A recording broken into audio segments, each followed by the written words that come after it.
The times that try men's souls. Confusion has seized us, and all things go wrong. The women have leaped from their spheres, and instead of fixed stars, shoot as comets along, and are setting the world by the ears. And courses erratic they're wheeling through space, and brainless confusion and meaningless chase.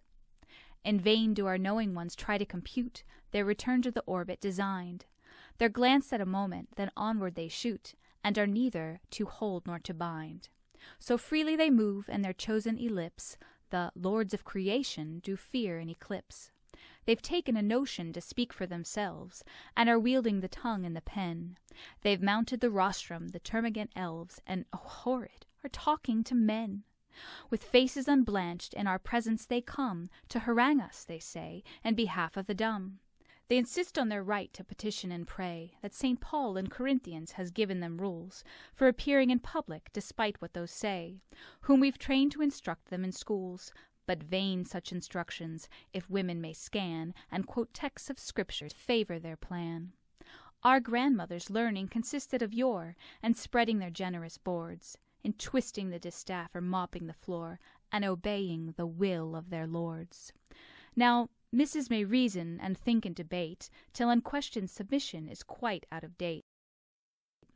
Our clergy have preached on the sin and the shame of woman when out of her sphere, and labored divinely to ruin her fame and shorten this horrid career. But for spiritual guidance no longer they look to Folsom or Winslow or learned Parson Cook.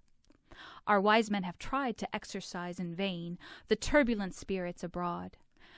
As well might we deal with this fetterless mane, or conquer ethereal essence with sword. Like the devils of Milton they rise from each blow, with spirit unbroken, insulting the foe.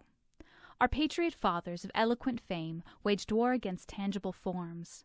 Aye, their foes were men, and if ours were the same, we might speedily quiet their storm. But their descendants enjoy not such bliss. The assumptions of Britain were nothing to this.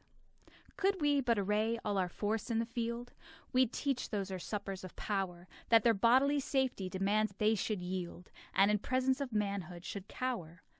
But alas, for our tethered and impotent state, chained by notions of knighthood, we can but debate. O shade of the prophet Mohammed, arise, place woman again in her sphere, and teach that her soul was not born for the skies, but to flutter a brief moment here. This doctrine of Jesus, as preached by Paul, if embraced in its spirit, will ruin us all.